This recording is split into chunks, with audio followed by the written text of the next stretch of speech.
Tugas kita bukan membuat anak tanpa emosi, tapi mendampingi mereka menjalani perasaannya. Karena bisa jadi di balik anak yang emosinya masih berantakan, ada calon pemimpin besar yang sedang Allah bentuk perlahan. Mari kita didik anak-anak kita bukan hanya menjadi anak yang pintar, tapi anak yang kuat hatinya, lembut jiwanya, dan dalam imannya.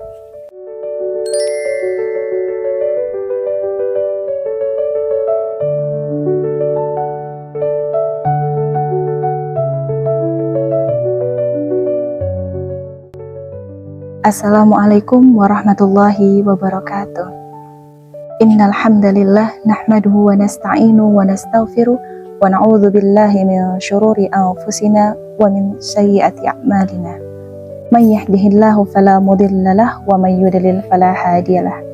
Asyhadu an la ilaha illallah wa asyhadu anna Muhammadan abduhu wa rasuluh la nabiyya ba'da amma ba'd. Segala puji bagi Allah Subhanahu wa taala, Tuhan semesta alam. Allah yang tidak pernah jauh meski kita sering lupa. Allah yang tidak pernah lelah mendengar meski kita berkali-kali mengeluh dalam doa.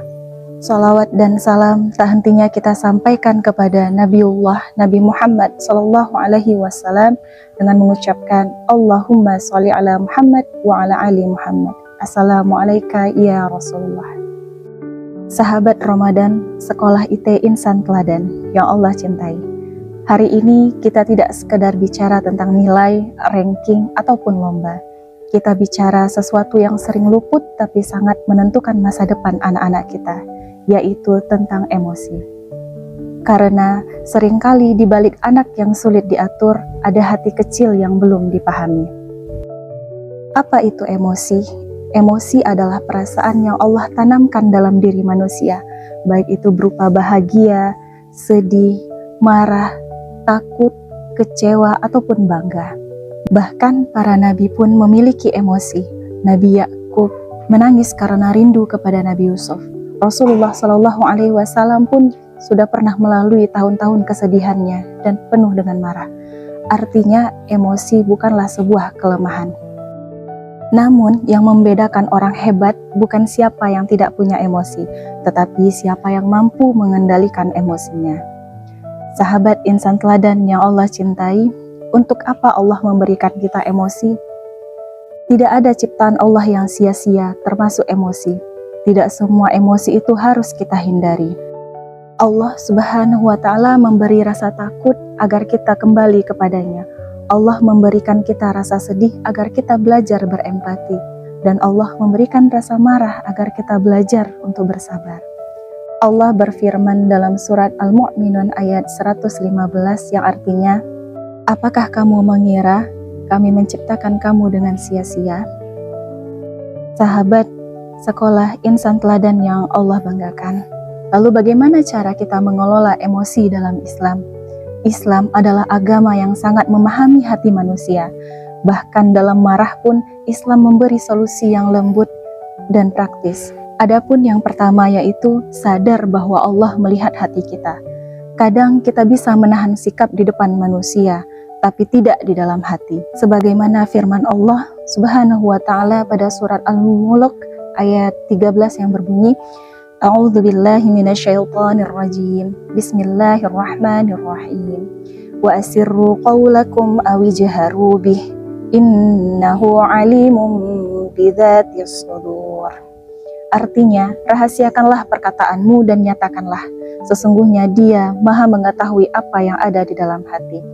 Berdasarkan firman Allah Subhanahu wa Ta'ala di atas, inilah yang menimbulkan kesadaran kita untuk lebih berhati-hati dalam bersikap. Adapun yang kedua yaitu meneladani Rasulullah Sallallahu Alaihi Wasallam. Rasulullah Sallallahu Alaihi Wasallam dihina, disakiti, bahkan dilempari batu di Taif. Tapi yang keluar dari lisannya bukanlah sebuah kutukan, melainkan sebuah doa. Ini pelajaran besar. Dunia tidak berubah oleh orang yang paling keras, tetapi oleh orang yang paling kuat menahan dirinya. Yang ketiga yaitu mengamalkan adab saat marah. Rasulullah SAW memberi cara untuk menghadapi emosi.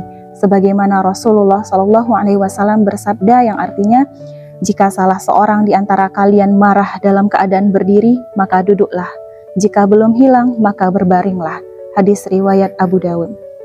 Dan dalam hadis lain, Rasulullah SAW juga bersabda, marah itu dari setan, dan setan diciptakan dari api, maka padamkanlah dengan air wudhu. Lalu apa yang mempengaruhi mengelola emosi terhadap prestasi? Hadirin, sahabat, Ramadan Sekolah IT Insan Teladan yang dimuliakan oleh Allah. Seringkali kita mengira prestasi itu lahir dari kecerdasan, padahal banyak anak pintar yang tumbang bukan karena tidak mampu, tapi karena tidak kuat gagal, tidak kuat dikritik, tidak kuat dibandingkan. Padahal hidup kita ini selanjutnya akan penuh dengan ujian. Lalu adapun dampak anak yang mampu mengelola emosi diantaranya yang pertama yaitu lebih fokus belajar. Hati yang tenang lebih mudah menerima ilmu. Ilmu tidak masuk ke hati yang gaduh. Yang kedua, tidak mudah menyerah saat gagal. Prestasi bukan milik yang paling pintar, tapi adalah milik yang paling tahan banting. Selanjutnya yang ketiga yaitu hubungan sosialnya lebih baik. Anak yang bisa mengelola emosi, dia akan disukai temannya, disayangi gurunya, dan mudah bekerja sama. Ini merupakan bekal suksesnya di masa depan. Dan yang terakhir yaitu mental lebih kuat menghadapi tantangan. Dunia terus akan berubah. Anak cerdas saja tidak cukup. Dibutuhkan anak yang kuat hatinya, dan mental kuat lahir dari hati yang terlatih. Sahabat Ramadan Sekolah IT Insan Teladan yang dirahmati Allah, mungkin hari ini kita punya anak yang mudah marah, mudah menangis, mudah tersinggung, tapi jangan buru-buru menilai mereka sebagai seorang yang lemah. Bisa jadi mereka hanya belum diajari cara menata hati. Tugas kita bukan membuat anak tanpa emosi, tapi mendampingi mereka menjalani perasaannya. Karena bisa jadi di balik anak yang emosinya masih berantakan, ada calon pemimpin besar yang sedang Allah bentuk perlahan. Mari kita didik anak-anak kita bukan hanya menjadi anak yang pintar, tapi anak yang kuat hatinya, lembut jiwanya, dan dalam imannya. Demikianlah ceramah singkat yang saya sampaikan. Saya tutup dengan wassalamualaikum warahmatullahi wabarakatuh. Tugas kita bukan membuat anak tanpa emosi, tapi mendampingi mereka menjalani perasaannya. Karena bisa jadi di balik anak yang emosinya masih berantakan, ada calon pemimpin besar yang sedang Allah bentuk perlahan. Mari kita didik anak-anak kita bukan hanya menjadi anak yang pintar, tapi anak yang kuat hatinya, lembut jiwanya, dan dalam imannya.